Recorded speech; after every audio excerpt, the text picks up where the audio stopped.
a psychiatric unit, Erica? No, no. No, not as a patient, as an employee. So, No, tampoco. huh? No, tampoco. There's there's nothing wrong, with being there. As long as you're not the patient, you should be fine. But caring for the psychiatric patient is very interesting. It can be a little challenging. Something completely different than dementia. A lot of people think that dementia and being crazy is the same thing, which is not. It's really different. Just the other day, I was talking to someone. It was a relative of a resident, and her mom has dementia. She's had strokes, and she's already an older lady. And the daughter thinks that her mom is, uh, she's fine. And she's not. And she saw her the other day, and she hadn't seen her for a while, and she was thinking that her mom either was going to get better or should have stayed the same. But in reality, they don't get better. Usually, they digress. They get worse. The condition worsens. What is the difference between dementia and psychiatric patients? Dementia is what they call an organic disease. It's like your brain is an organ, right? Just like the other parts of your body. It deteriorates. It loses function, right? Just like your heart loses function in every other part. And in psychiatry, the brain is still intact, but there's an imbalance in chemicals. Just like we talked yesterday a little bit about depression, right? An imbalance, a neurochemical imbalance. That's psychiatry. That's that's neurochemical imbalances versus organic disease. That is the main difference. So where do you care for these patients? Where do you see them? Where are you going to be working at? Well, there's outpatient centers. There's a lot of different settings. For one, you have outpatient clinics where they go in. I don't know if you ever heard of the place over here in Edinburgh. What is it called? It's right there by the expressway. I forget the name of it. But people often go there and they get treatment, they get medications, they get counseling, and so on uh, for their condition. Most commonly, depression, bipolar disorder, schizophrenia, and so on. These are psychiatric conditions that can be treated, stabilized, and then the patients can actually go home. So those are outpatient clinics. There's a few of them out there. Some of the behavioral centers are also outpatient. Some patients go in and then they go back home, and some are actually, admitted into the facility. There's long-term psychiatric care facilities. There's one in Harlingen. It's called Rio Grande State Hospital, okay, mental hospital, something like that. Those patients there are there for a very long time. They're there for a long time. They have sections for them, but they also have areas for acute care psychiatric places. Persons that their condition usually gets worse. All of a sudden, maybe they're not taking their medications. Their bipolar disorder gets out of control. PTSD, what else? Schizophrenia, and so on. All those conditions uh, exacerbate or they get worse, so they're admitted into the acute care area of those particular hospitals. And psychiatric rehabilitation facilities, this is the ones we see everywhere, the behavioral centers. They're supposed to help them, stabilize and return to their home. But many times the, um, the patients, the patients don't get better right away, then they end up staying there for a long period of time. If you have a condition like bipolar disorder or depression, and it gets worse, and your family gets concerned about you, they can actually force you to go to a hospital. It's called a Section 21, where you ask a judge, what is called a justice of the peace, for in order to get section. So the police officers will go to the house, and it's almost like an arrest. They'll take the person, they handcuff them, and take them into the facility because of maybe they're causing uh, I don't know, danger to themselves or to others. So they're admitted into the facility under a Section 201, which is a law that allows the police officers to take them in. So those are some of the areas, the more acutely uh, they are, the more unstable, the more challenging they get. But it's not impossible to do that. A lot of medications, a lot of restraints in psychiatry. When you go, if you go into nursing, when you take there's a course just for mental health. The main thing that they emphasize in this type of patients is safety, safety for themselves and safety for you. Make sure that the patients are not going to hurt themselves. So we have to be on the lookout. We have to make sure that all the areas, the environment is safe for them, that they're not going to get something and hurt themselves, and of course that your safety is also not in jeopardy. So safety is very, very important in mental health. So whenever you take a course in this area, you'll see that is going to be emphasized for every condition. You're going to get to know the condition, what it is, what happens to the brain, the medications they take, what is your job, and your job essentially is to provide a safe environment for them. So very, very, um, uh, I guess, important that we provide that environment. Now, what is your job as a patient care tech or nurse assistant in these areas? You can get hired as long as you have a nurse aid certification, medication aid, EMT. Yesterday, I was talking to the lady from South Texas Health Systems, which is the lady that does the recruiting, and she was telling me all you need to have are those either one of the credentials: CNA, EMA, EMT, PCT, and you can work in these areas. Of course, you'll get training. It's not like they just throw you in there. You'll get training. Hopefully, you get a good preceptor that will train you right on how to work with these patients. So you'll be part of a group. Part of the therapy, besides their medications, is psychoeducational groups. So they help the patients. They help the patients. Try to help them at least reintegrate with other people, because one of the most challenging things for any psychiatric condition is to get along with people. And if that problem or that condition gets worse, they have problems with everybody. You might know someone like this that has problems with um, getting along. Uh, they're always arguing or fighting, or they just can't seem to get along.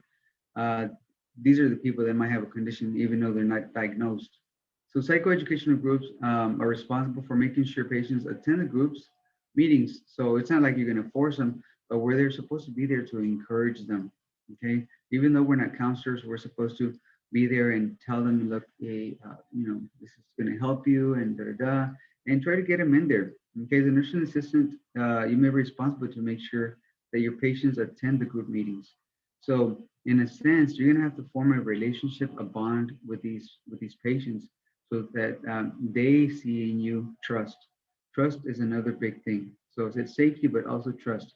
Once they know you and they trust you, then they'll listen to you. Almost like also in the old elderly population with adults, if they trust you, okay, they're going to do whatever you ask them to do. Of course, these could be younger patients. This could be, teenagers, adults, sometimes even elderly people. There's psychiatry for elderly people as well. So anyhow, this is one of your jobs to help them, to motivate them to attend these meetings, and of course provide supervision during the meeting. Make sure they don't start problems, they don't start arguing or disrupting uh, the class, because they can be very disruptive at times. Groups for activities of daily living is also part of their reintegration into society. They play an important role in planning and leading these groups. So you will be sort of like a coordinator, um, per se, and trying to help them, right, keep up with themselves, keep up with their environment, make sure that these things are getting done on a regular basis. Social skill building groups. This is one of the most challenging things that I saw when I did my clinicals over there in Harlingen in the River State Hospital. um, helping them build social skills. Not everybody has social skills. Even people that are not diagnosed with any condition have or lack social skills. They have a lot of trouble, uh, initiating conversation, talking to different people, and so on. So your part of your job is to help patients practice these skills. Okay. Um, some people have very good communication skills, and you can help others and help them um, develop those skills. Many times they don't want to, but they just can't seem to get along with certain people. They get ideas in their head, that nobody likes them. They're called delusions or false ideas, and this is very common for them.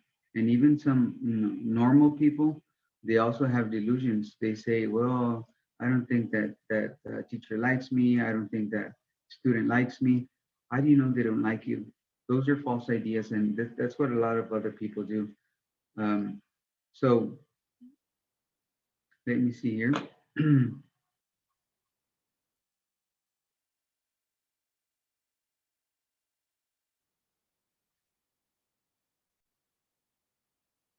So social skills, we would think that we have good social skills, but if you really think about it, okay, if you really want to develop, I don't know about you, but I have to network.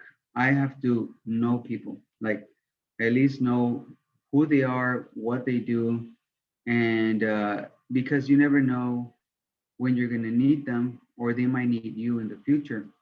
All right, either for business or for other things. So I think it's important to network. If you've never been to a network event, even if it's for a business type, we used to go to networking events a lot, and it was actually pretty good. But the thing is that a lot of us were not we would network. It was networking events, and they had alcohol, beverages being served, and you could buy it. So they were hosted in areas, where they sell it, which is the point. And but we would network with other people, get to know them, what to do, and it's a good thing to network and have, know more people that may serve you for your business, like in the business that you were involved, you would should be networking, and it would really increase your business a lot more. So recreational groups are other types of groups that are done in the inpatient hospitals. They have a lot of different activities for the patients. They try to make them feel as home-like as possible, so they can participate, not be bored, or because once they start to get bored, they start to get ideas in their head, and then they start having problems with other patients. So it's important that these uh, patients, right, in they get they get their activities on as often as possible.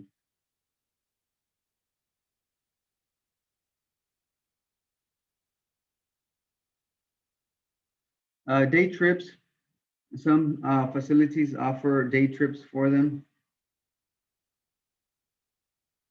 patients, so that they can go out and, of course, get distracted, get away from the four walls that surround them, and get out there and look at the world. It's kind of like going in an excursion, like a field trip kind of thing.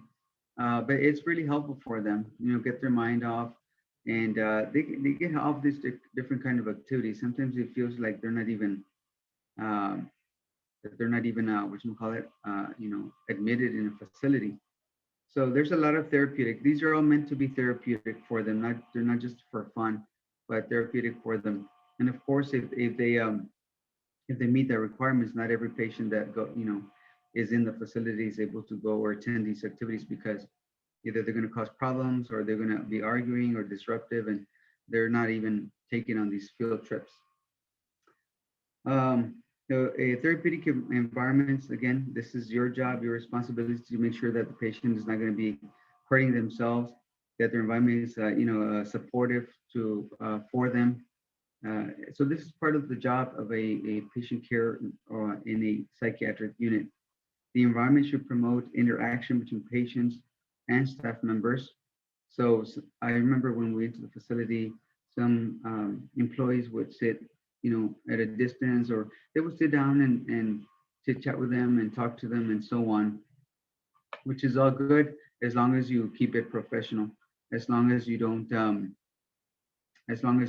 what you call it, cross that line, because some of these residents will obviously, especially if they're young, they'll try to get very personal with the employees. You should encourage participation in group activities, convey positive, accepting attitude. We never want to be obviously judging or talking about others during, their therapy, because, well, you're not being positive, you're not being therapeutic by talking about other people. Protect the patient's dignity and self-esteem. Self-esteem is one of the things that they lack. A lot of these patients think that because they have a condition, they've been judged, they feel less than anybody else, that they don't feel important. Uh, they have a lot of issues, and some of these issues, I believe that, of course, stem from the very early years when the child, first started to understand, and that they were living with their parents. If the parents did not provide that supportive environment, some of these people, some young adults, even some older adults, carry these things in their head. It stays with them. Okay, there's things that you might remember about your parents, a very that caused an impact in you, that stayed in your brain, and to this day you still remember them. Why do you remember them? Because it was a good thing, it was a positive thing, or sometimes it's negative things.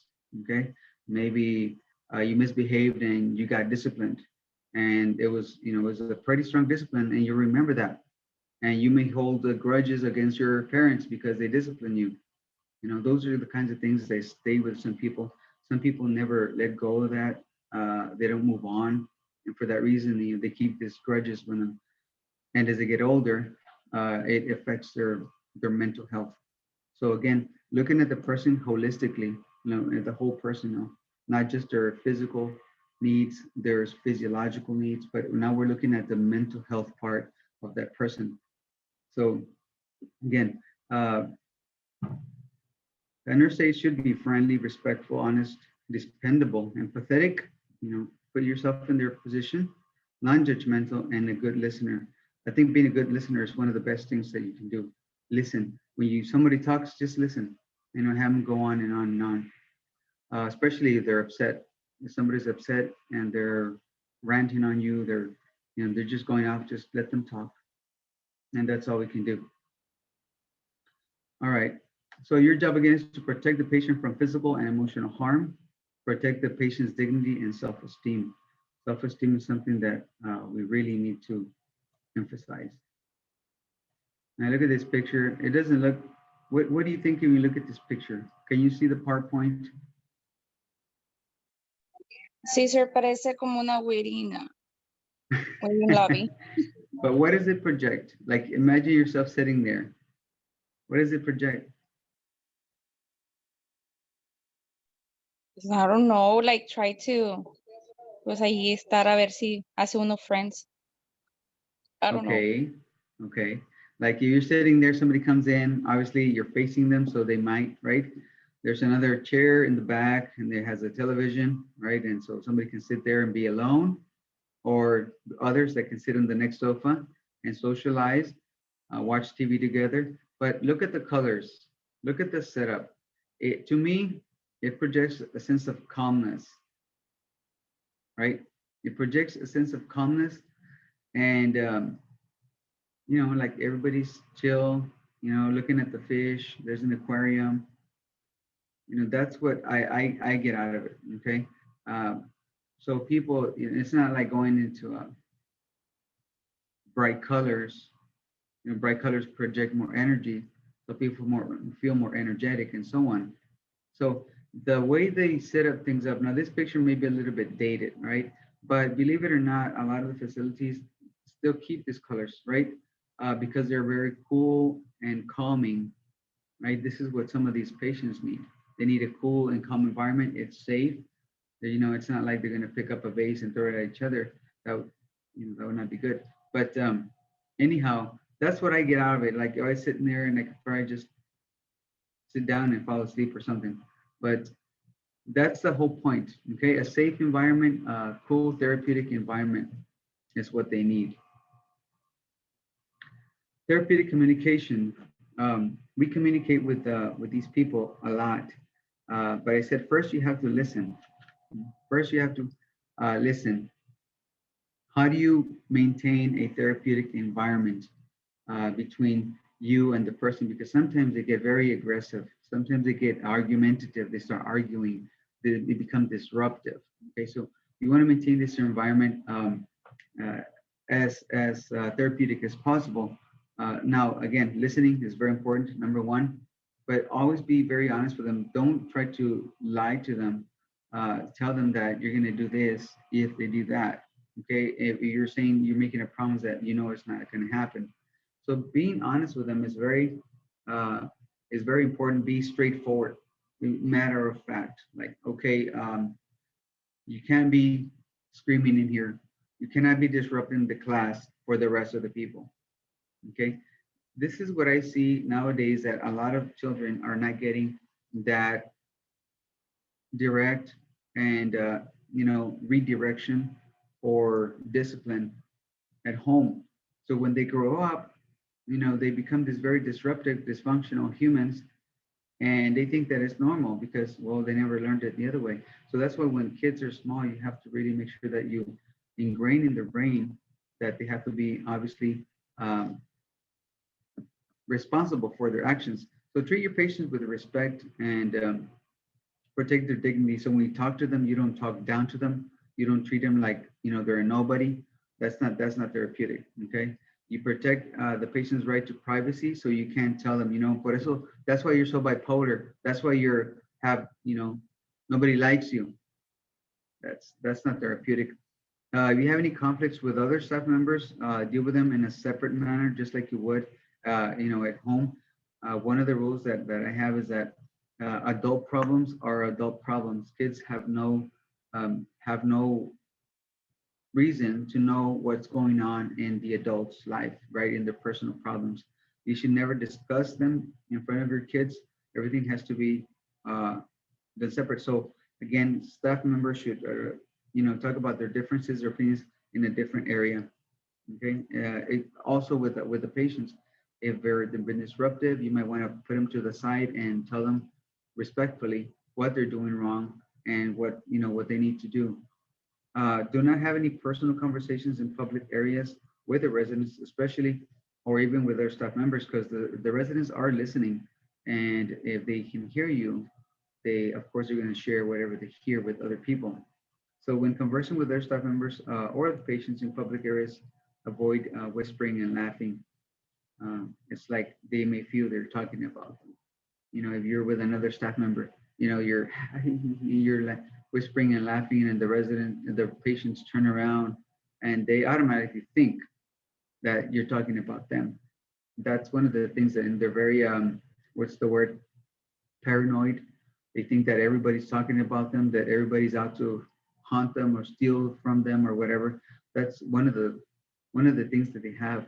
They're very paranoid, right? So don't share your personal problems or beliefs with patients. That's a big no across the board in any setting. And don't give them advice, because if they take your advice and something happens, of course they're going to tell you, well, so and so told me that this should be done, that I should be sent home because this and that. So advice is never a good idea. Of course, do not be judgmental. We're not there to judge them. Their mental health problems. We're just there to help them, along the road. If you become frustrated or tired with these people at some point, because you will get emotionally and psychologically tired of dealing with these kinds of people, you need a break. You need to talk to someone in your facility and request some time out. Like in even with older adults, you can get tired, pretty quickly, because some of them are very annoying, very demanding, and not to mention the families. And sometimes we're like, you know what, I need a way out. Okay, so again, uh, maintain a therapeutic environment with your residents. Common therapeutic communication techniques. They're pretty straightforward. Okay, giving information about openings, like when you're going to start a conversation with them, you want them to respond in a very broad manner. You don't want just like a yes or a no, but you want to ask them an open-ended question, like how was your night? How was your day? You know, some people just say, oh, it's good, it's fine. That's not what you want. You want something a bit more elaborate, more descriptive, so that you can start a conversation. Opening the questions, encouraging, invites the patients to continue talking. So you want to keep them talking. You want to be the listener. You want them to be the one talking. And a lot of times, this is what they need. They need someone to talk to, maybe not necessarily confide their personal problems, but if they do, that's even better, because that's exactly what we want to learn from them. We want to learn what's in their mind, what are they thinking. It may be something that can be dangerous. So if they ever share anything that is a danger to themselves or to others, this obviously has to be reported immediately. Redirecting is, again, this is therapeutic communication, telling them to redirect their attention to something else, especially if they're being disruptive. If they want to go into your personal life, are you married? Are you have kids? You know, you want to redirect that conversation as well. Okay. Well, tell me about your trip. How does your trip go? So you want to change the topic. In other words, change the topic to something else. Now they may get that idea, okay, and they may insist. Okay. So if they insist, then you have to be obviously respectful, and you just tell them that's not relevant to the conversation. So let's focus on you. So you want them to talk. Okay. A lot of people, they just want to going back and forth with personal topics, and that's really not what you're there for. Clarify helps prevent misunderstandings. So you always want to make sure that they clarify things, especially if they're uh, talking about something that may be, dangerous about their health or whatever. You have to make sure that you clarify that. Interpret helps to reveal concerns that the patient may not be stating directly. So rephrase, okay, rephrase whatever it is that they're saying, so that we can understand, so we can all be clear as to what the person is saying, especially again if it's something that is very important to them. Who is involved in therapeutic communication? We all are, okay? Everybody is. Uh, C or B, everybody's involved in therapeutic communication. Workplace safety, follow the facilities or units policy as far as the care. Trust, like I said earlier, trust is a big one. Uh, very few psychiatric patients actually pose a threat to others. And this is one of the misconceptions when you see in the movies and you see people, walking around, acting very strangely, bizarrely, dressing strangely. That's what people see in psychiatric units. But in reality, when you go to one, you see people that look just like you and me. They're very, very normal. Okay, and they walk around and they talk to you, and you may think it's an employee when in reality it could be a patient. So if you're going to be working in this facility, okay, you're going to be taught how to avoid potentially dangerous situations. So again, somebody will train you and tell you, look out for this behaviors, look out for the way they stand, the way the way they're standing, the way they're talking, and so on. So you'll be oriented in all those areas. Of course, they have policies that are designed to keep the patients and the staff safe. If a resident does become aggressive or fighting or combative or whatever, they'll be secluded. Okay, they're going to be placed in a room by themselves. Yes, they are padded. Some of these are padded, especially if we know that the person has a risk of hurting themselves. If the person has a risk of hurting themselves, for sure they're going to be placed in one of these rooms that are padded. Sometimes they even give them a headgear or helmet or something, because they may want to hit their head on the wall or punch the wall or things like that. So they do those measures, extreme measures, okay, for patients that are very dangerous to themselves or to others. So they may be restrained and of course secluded in a private room. Medications is part of the therapy. Okay, medications is a big part of therapy. And the thing with the antipsychotics is that they don't work from one moment to the next. They work over a period of time. They take at least 30 days to really show therapeutic effect. So it's not like, okay, well, you take it today and tomorrow you feel better. It doesn't work that way. They take a very long time. The brain has a barrier that does not allow a lot of things to go into the brain, obviously for the reasons, right? You don't want anything to go in there. So medications is one of them. There's antidepressants. There's a whole bunch of them, anxiolytics or medications for anxiety, mood stabilizers, and antipsychotics. So there's a bunch of different categories of medications that are used to help these patients. And sometimes they take, one of this one and one of that one. They take different ones depending on their condition. So antidepressants are medications, okay? Medications that are used mainly to treat clinical depression. Clinical depression is different than, normal depression. So who has depression? Everybody has a little bit of depression, okay? Why do I say that? Because there's the chemicals that are in the brain, okay, such as serotonin. Serotonin is what they call a happy chemical. Like this morning, you woke up, I woke up because serotonin is at a therapeutic level, okay? We got out of bed because we have therapeutic level. Think about those persons that are going through clinical depression and they don't want to get out of bed. They don't care about the world. They don't care about anything. They just want to be there laying. Why? Because their serotonin levels are probably not at their, a therapeutic level. So in the brain, we have the serotonin that where the nerve endings, if you look on your textbook on page 287, you see the two nerve endings, the two neurons, okay? These neurons communicate chemically, okay, by these chemicals, okay? So your neurons, okay, your brain has billions of neurons, and these communicate through different channels. Either they transmit serotonin or other chemicals that are going to help you feel good about yourself, feel good about life, have a positive outlook in life, and so on. So this is why mental health is very, very important. And what affects our mental health? What affects our mental health? There's a lot of things that affect our mental health. Let me so talking about antidepressants, there's different kinds of antidepressants. They work differently. One of them is are called tricyclic antidepressants.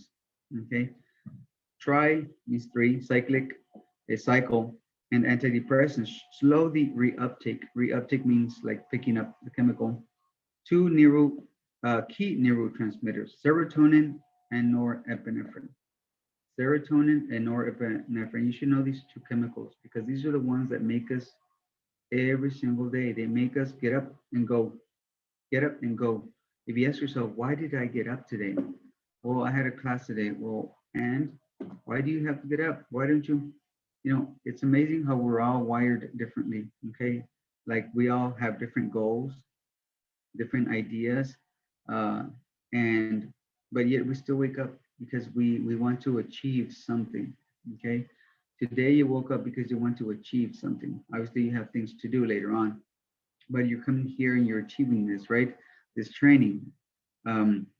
So these two chemicals, serotonin and norepinephrine, are the ones that affect our mood. They're very, very, very strong chemicals. Well, even though in very small amounts, they're very strong chemicals. So this tricyclic antidepressants, okay, and there's several of them. What they do is they increase the amount of these neurotransmitters, which are serotonin and norepinephrine. So they make the brain use up a little bit more of these two chemicals, so that you have your mood, right? You don't feel so depressed, you don't feel so down. Okay, So again, in depression, we have a decrease in these two chemicals, norepinephrine and serotonin. Okay, so these are the ones that are down. So these tricyclic antidepressants help the brain use up a little bit more, just a little bit more. Okay, and then we have other ones, selective serotonin reuptake inhibitors. So it's kind of the same thing, except this one focuses more on serotonin. Okay, it's a selective medication that allows the brain to reuptake only serotonin, not norepinephrine, but serotonin by itself. We can call them SSRIs, or selective serotonin reuptake inhibitors. So they slow the reuptake of serotonin. All right, now these all have side effects, okay? These all have side effects, but they're very minimal. Sometimes they say, it's going to increase the risk of you, injuring yourself or suicidal thoughts and all those things. Is because every person is going to react right differently. Some of them it may work on some people and it may not work on some people. So psychiatry is also known as an unproven science, okay? Why? Because a lot of you can't really measure the chemicals in the brain. We can't measure them. What they go is by the subjective, right? The symptoms, the signs that we see on the patients. If you give them a medication and in a month, do they feel better? Do they look better? How do they feel? So this is subjective. The patient tells you, oh yeah, well, I feel a lot better, and okay, well, that means it's working. But can you actually measure it? It's very hard. Okay, so that's what psychiatry is called, an unproven science, not a true science. But there's a lot of new things that are coming up as far as mental health or psychiatry. Another type of medication are MAOIs, or monoamine oxidase inhibitors. These are an old type of chemicals that were used to treat psychiatry. And they're not used very much anymore because they're kind of dangerous. They can be very strong. They were used way back in the 50s. So they're not used very much anymore. The only one that may be used, well, no, they're not used anymore. Okay, so these chemicals, MAOIs, prevent the enzyme MAO from inactivating serotonin. Remember, serotonin is a chemical that makes you feel better. Okay, so this chemical slows down the use of serotonin. And there's other antidepressants. That again, they work on the same two chemicals, serotonin and norepinephrine. Okay, they work that way. So norepinephrine gives you the high, okay, while serotonin gives you the low. Okay, so again, norepinephrine gives you that high, gives you that energy, while serotonin gives you the low. So there's got to be a very, very delicate balance in these two chemicals. So one of the most common side effects is insomnia, the inability to fall asleep. This is one of the most common side effects. I have patients that take medications because they have Parkinson's disease, and Parkinson's disease causes other side effects. So they give them medications such as antidepressants, mood stabilizers, and so on to help them fall asleep. Now, anxiolytics, anxio means anxiety. Okay, so if you have anxiety, means you have an uneasy feeling. You may have panic attacks, phobias, post-traumatic stress disorders. These are all types of anxieties. We all have a little bit of anxiety, right? If something takes that peace from you, like an uneasy feeling, it could be anything. It could be a bill that you haven't paid, payments, and your relationship, personal relationships. All of these things cause some type of anxiety all the time. Okay, so we all have some. Okay, but we all learn to manage it. If you really pay attention to yourself, sometimes you just feel like tired, either mentally tired, emotionally tired. Why? Because these chemicals in the brain, right? They go a little bit down and they go a little bit up, and you feel great, and your norepinephrine goes up, and then you feel down. Your serotonin level goes up, and all these different balances have to be, done. So that's why it's important to practice something that will help you reorganize your thoughts. Some people do what do they call it, yoga or something like that. I know what it is, but I've never bothered. But if you sit down and try to clear your mind and breathe, it does help, especially the breathing part. If you find yourself that you feel your chest like it's really tight and you can't breathe, that's anxiety. Okay, and then some people can experience a panic attack, right, which is your heart beating really really fast. Okay, and even the ground starts to move and you feel like you're gonna die. That's a panic attack. They're very real. They happen, and you should know what they are. And they happen more often on young people. So young people that have chest pain, that have chest pain, unless we know that they have history of heart disease, then it should be taken as a heart attack. But other than that, it's usually anxiety. We treat um, anxiety problems with benzodiazepines. Benzodiazepines, they're what we call they're anxiolytics, and what they do is they calm the brain down. They slow down the activity of neurotransmitters in the brain. Again, so we have serotonin and norepinephrine and epinephrine. So these chemicals, they will go up too much, and you feel anxious. So by taking anxiolytics, it calms down, lowers down those levels so that you can feel a little bit more relaxed. Some people feel like this all the time. They're always anxious, very anxious. They're afraid of something.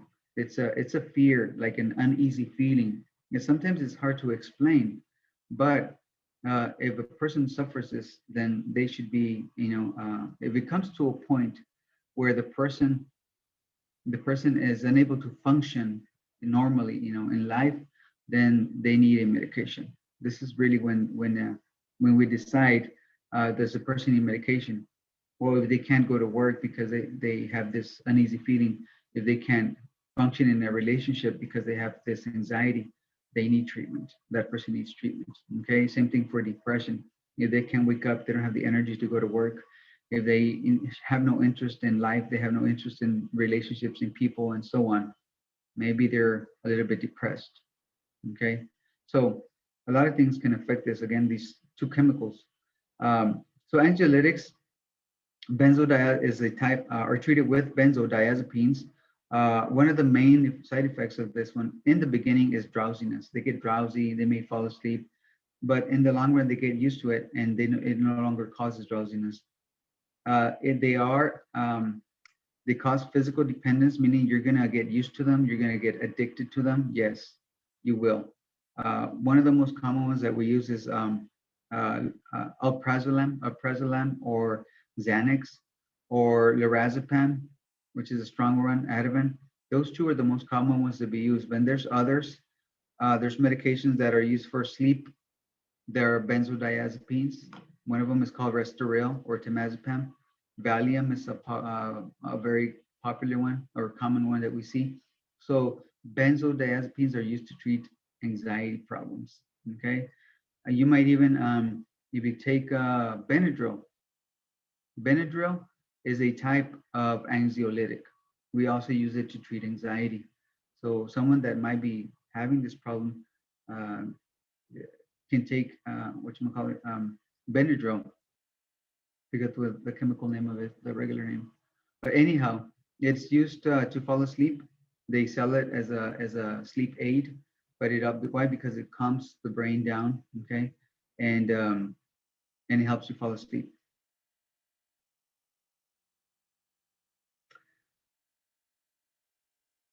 Mood stabilizers.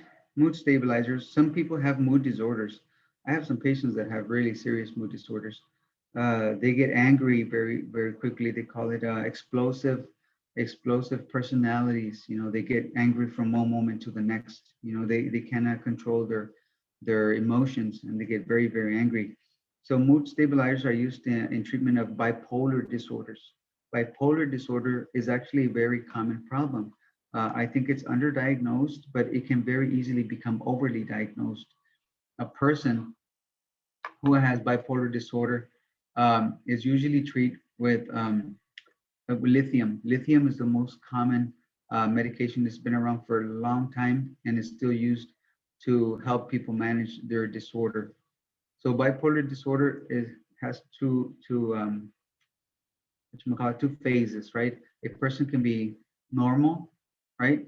And then they what they call a more depressed mood, and then they can become a manic person. A manic person is someone that is very explosive, that very argumentative. They're always arguing, they causing disruptions and so on. So they're in the manic phase, and then sometimes they come back to their normal depressed phase, if you want to call it. But people that cannot manage their emotions, end up getting diagnosed with bipolar disorder many times in their younger years, and it just progresses and they live through it and they try to manage it, and sometimes it becomes uncontrollable. They have to be admitted to the hospitals because again they start having problems with families, with partners, and in work and so on. So it becomes really difficult for them to function in society. So lithium is one of the most common ones that we see still, but lithium is a trace element. Remember in phlebotomy, we have to check for lithium levels for people that take this medication. So we cannot use lithium heparin to check for this test. Antipsychotics are another type of medication that are used very commonly. This is to treat schizophrenia. Schizophrenia is when people lose touch with reality. Okay, their world becomes, they see people, they see, other things. They may even talk to other people, and to them it's very, very real. It's like, talking to your partner right there. They talk to them like it's somebody else, like they're right there. So antipsychotics are used to treat schizophrenia, but also be used to treat manic phases of bipolar disorder. So again, these chemicals can have a lot of side effects. A lot of side effects. Although they do work, they have a lot of side effects. People with schizophrenia will have delusions and hallucinations. Delusions, again, are false ideas. Hallucinations are things that they see that are not there, right? They can hear things, they see or smell, or things that are not exactly true. Antipsychotics works in the brain by blocking the neurotransmitter dopamine. Dopamine. Dopamine is a very, very strong chemical.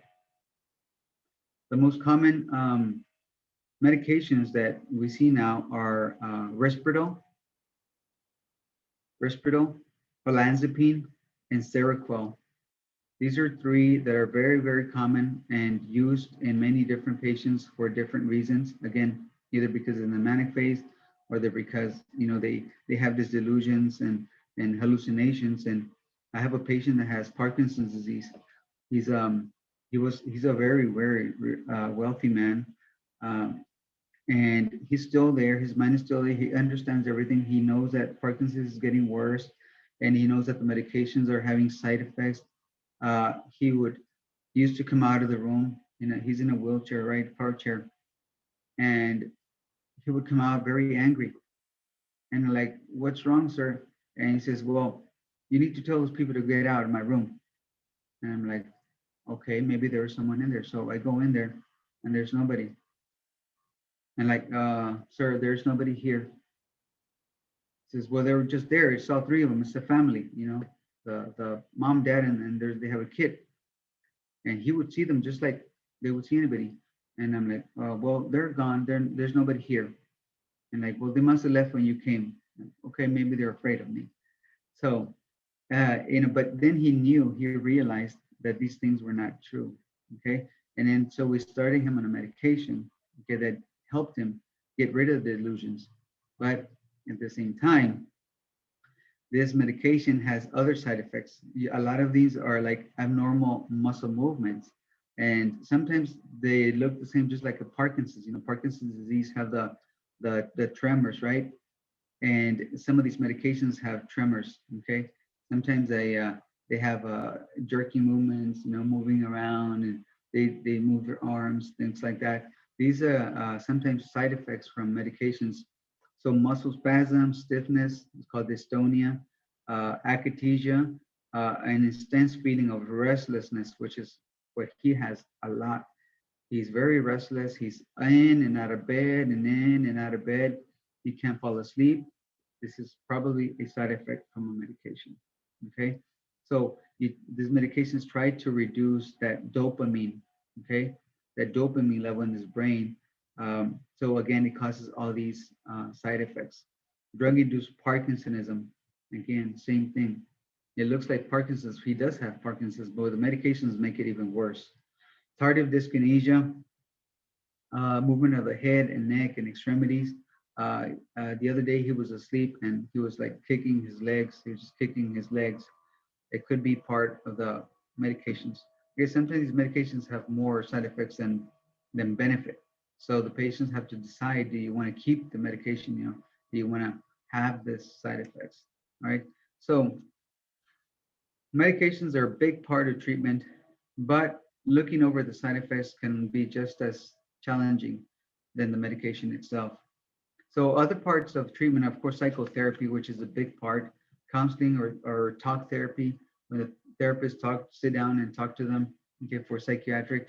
This is more of use when the patients have personal problems or relationship problems or problems at work and so on. So they try to help them, understand or make a balance, with how they feel, right? How they see the world versus the reality. Okay, not necessarily schizophrenia, but in bipolar disorder. A person that has bipolar may not be able to rationalize or understand why there's rules. That's what bipolar people have. They have a big problem following rules and policy, so it becomes a challenge for them. So psychotherapy is part of the treatment for many patients with psychiatric disorders. Not so much schizophrenia. Well, schizophrenia, yes. A lot of times they soon understand that what they see is not really there. Okay, but it's very challenging for them, and it's very challenging because they see people just like and they talk to them and so on. Very interesting people. Electroconvulsive therapy is not doing too much, but it can be used for psychiatric disorders.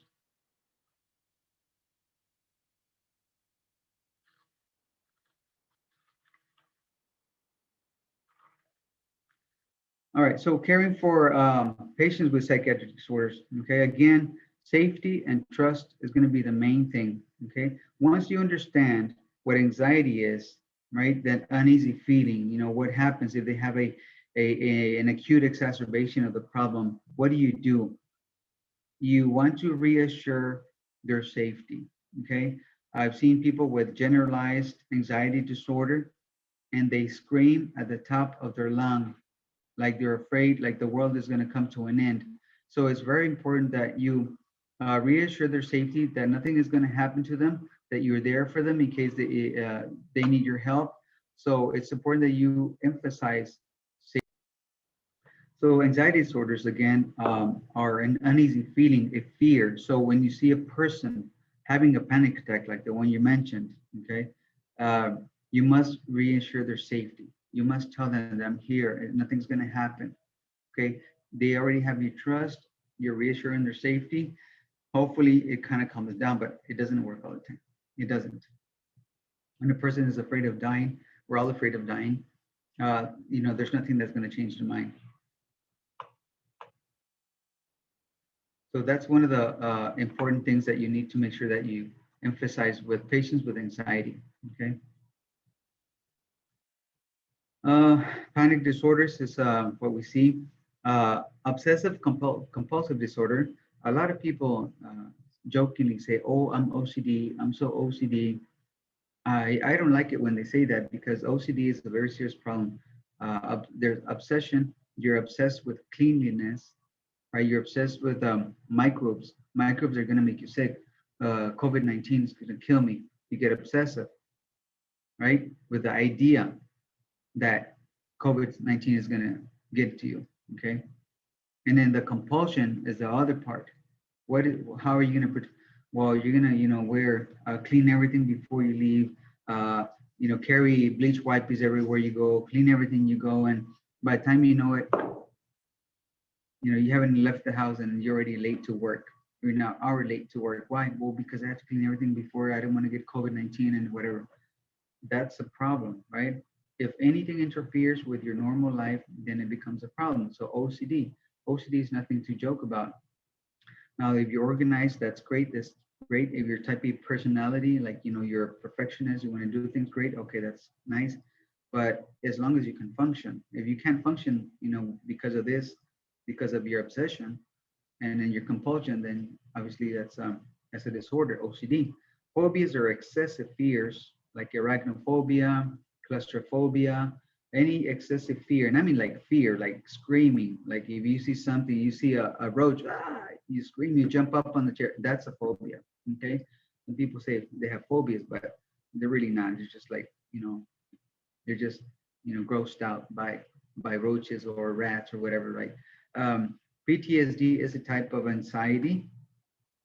People have traumatic experiences, such as being in battle and war, or seeing someone die in front of you. You saw a car accident happen right in front of you, and you saw them, and then you saw the person there unconscious, and this could be traumatic. All right, so it might cause anxiety. It might affect you from driving. It might keep you from driving, and so on. So it becomes an anxiety, a fear, an unknown fear. So you can manage this either by yourself, try to manage it yourself, but it becomes a point where you can't, it's affecting your daily life, then obviously you need medication or treatment. Depression, we talked about depression. There's two kinds of depression. There's clinical depression, an intense feeling of sadness and hopelessness. Sadness and hopelessness that does not go away. Again, what is this? This is a chemical imbalance between your norepinephrine and your serotonin, right? Too much serotonin, not enough epinephrine. Too much serotonin, not enough epinephrine, okay? Psychotic depression is very severe clinical depression. So it's more than just your normal depression. Okay, this is when people start to think about killing themselves or even killing others, okay? They get suicidal ideations. So if they ever tell you, I just don't want to live anymore. I think I should just stop living. This is a sign. They're telling you they're going to kill themselves, right? So what do? You report it right away. Use their exact words, okay? Use your exact words. And sometimes we take it a step further and say, well, why do you think about taking your life? Well, there's no point. There's just no point. I don't think there's a reason for me to live, And so how are you going to take your life? I don't know. I was thinking of maybe, I don't know, taking pills and just falling asleep. Oh, I see. So you want to do that? Yeah, I think I want to do that. And so when they tell you these things, you need to report immediately. This is like a red flag. This is a cry for help.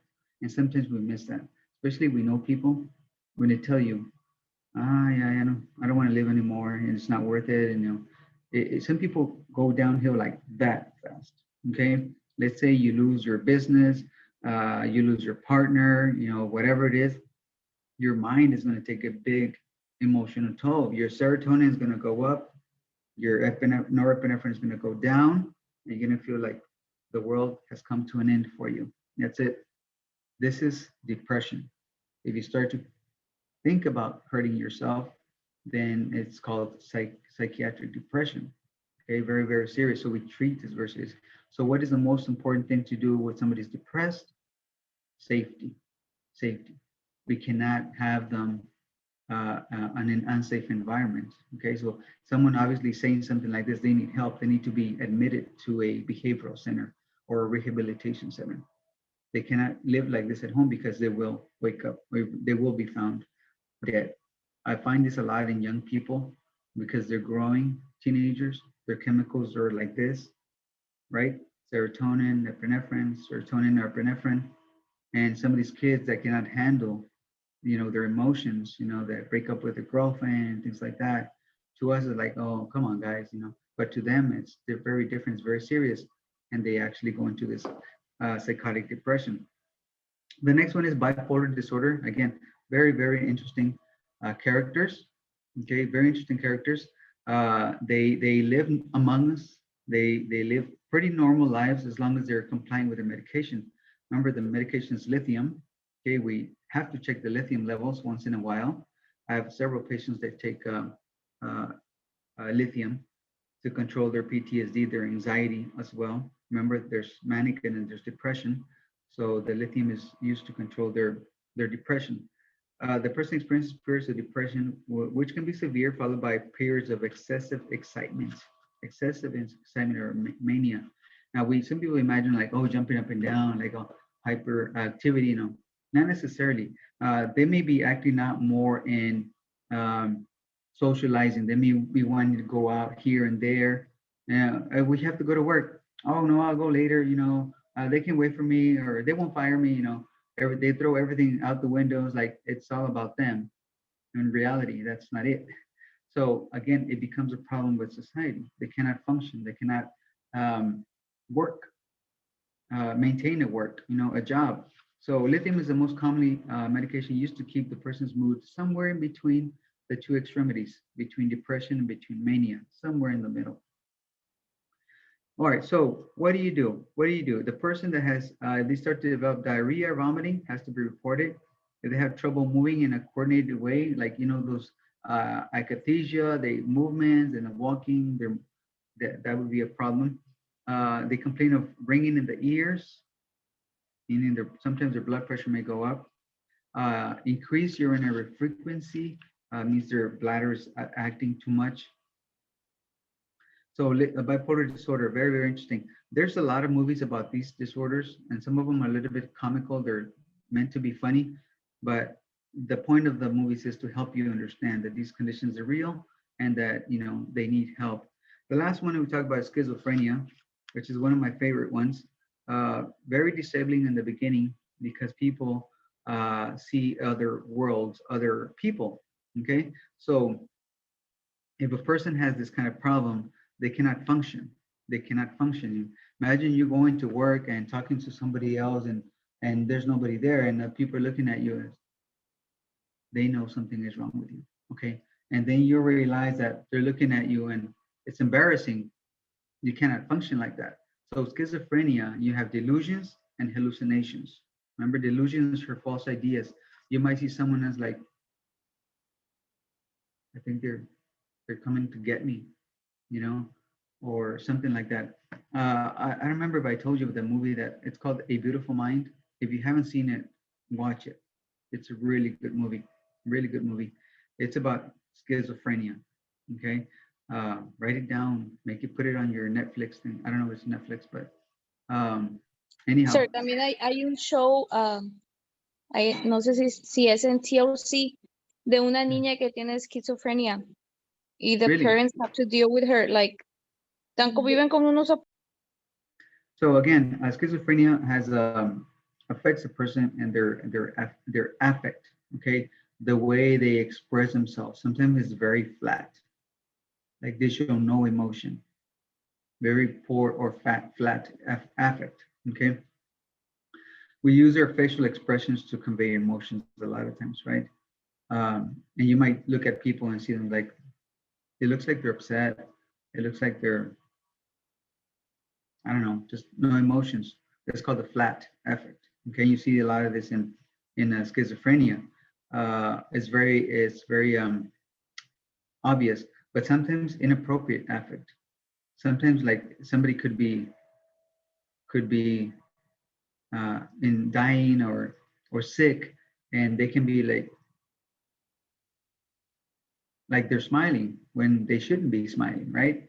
So to them, it's they don't quite get that. Okay, they don't understand the real world versus their world. They literally live in two worlds at the same time, which would be very confusing. So one of the main problems, right? And very frustrating for them because they know that what they're seeing, what they're living is not reality, but they can't manage it. Sometimes they cannot handle it. It becomes very, very challenging for them. So some of the people with schizophrenia also develop polydipsia. Poly means many, dipsia means thirst. So they get very thirsty. They drink a lot of water. They get very paranoid. suspicious and distrustful. So if they see you, they don't know you, they maybe think you're out there to get them. They may think you're a cop. They may think you're, believe it, like for real. They think you're someone that's out there to steal from them, to hurt them, or to whatever. So they have all these different delusions, ideas, false beliefs that affect their daily life, and they're very, very real. And that's why I like psychiatry, because it's very interesting. Every person that has schizophrenia is going to be different. Okay, so you have to learn how they behave and so on. Personality disorders. There's a lot of different kinds of personality disorders, and there's movies about this one too. This one called "A Bird Flew Over the Cuckoo's Nest." It's about personality disorders. Okay, or is it OCD?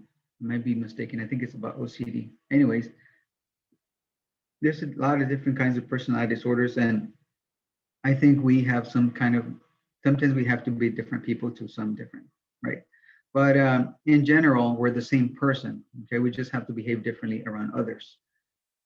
And they're very difficult to manage. Okay. And there's a lot of diagnoses about personalities. And if you were able to talk to a psychiatrist, they could probably diagnose you with 3 or 4 different disorders. Okay. We all have them. Okay. I may think, you know, I may think too much of myself. And they may think, what is that called? It's a complex, right? Where you think too much, Oedipus complex or something like that. Anyways, there's a lot of different kinds of personality disorders. Substance abuse disorders, such as obviously alcohol and drugs, is a big problem. If the person cannot function, they cannot keep a job, you cannot, have a relationship. If it becomes a problem in your relationship, that person has a disorder, a substance abuse disorder. And they have to, of course, seek help. And the thing here is that they have to go seek the help themselves. They have to want to be helped. Obviously, if not, it doesn't work. Okay, if a person does not touch rock bottom, like down there, like losing your job, losing your family, losing your home, if you can't change after that, I don't know what will change. Okay, so it's really important that the person has to accept that they have a problem and seek the help on their own. Otherwise, they won't get it. Okay, withdrawals after they stop, using the chemicals, either be alcohol or drugs, they're going to have withdrawals, which can be a life-threatening condition for some people if they're very, very addicted to heroin, cocaine, those potent drugs. Okay, their body is going to react. Okay, and it will give them a lot of symptoms like tremors. They get very anxious. Their heart rate goes up, the blood pressure goes up, severe anxiety. Okay, these patients, when they come into the emergency room, I see them as like, these people, and they're going through withdrawals. We can tell they're going through withdrawals. Even if they don't come for the substance abuse withdrawals, we can tell that they have withdrawals, especially if they start complaining of anxiety, or they start complaining of pain. And we can tell if it's a young person, we usually suspect substance abuse, okay, because they want that. Okay, it's a drug seeking behavior. So it becomes a problem. Substance abuse, eating disorders are also very interesting. Why do people have eating disorders? Well, it could be for many reasons. Why do we eat? We eat because we want to eat. Why do we overeat? There's science behind that, right? Yeah, people eat well because they just enjoy food, or they're stressed out. A lot of people say they eat because of too much stress. Is it? Maybe, maybe not. Maybe they just like to eat, overeat. They can't stop eating. Anorexia nervosa and bulimia nervosa are 2 different things. Okay, anorexia is just not eating at all, like that you lose your appetite completely, right? It happens in older people and in young people too. Most commonly in younger people, they don't want to eat because, well, they want to look like that model on the TV or in the magazine. And then they have the bulimia, which is the people that make themselves vomit. Okay, and we can tell who they are. Young people, if they're like super skinny, and we look at them, and we look at their fingers, okay, and we see that their nails are already rotting. okay, bad nails, it means that they're making themselves vomit, okay? They become very pale, very anemic as well. So we can, just by looking at them, we can tell they're very anemic. So there's some, young people, girls, especially girls that are very thin, but they're pink, they have rosy cheeks and they look overall healthy, but thin. Now, these girls that are very uh, excessively skin, like their hips are popping out, the bones are coming out. That's a problem. Okay. As a nursing assistant caring for patients with these disorders, you're responsible for weighing the patients. We have to weigh them on a regular basis because they have a high risk of dehydration and malnutrition. Monitor their food intake. Okay. Observing for unhealthy behaviors. Unhealthy behaviors, of course, going to the toilet and causing themselves to vomit, or we call it purging. Purging is the word. Helping the patient develop a positive self-image and assisting the person to therapy. So my question to you, okay? So the risk, of course, is malnutrition, dehydration, and blood disorders like anemia, okay?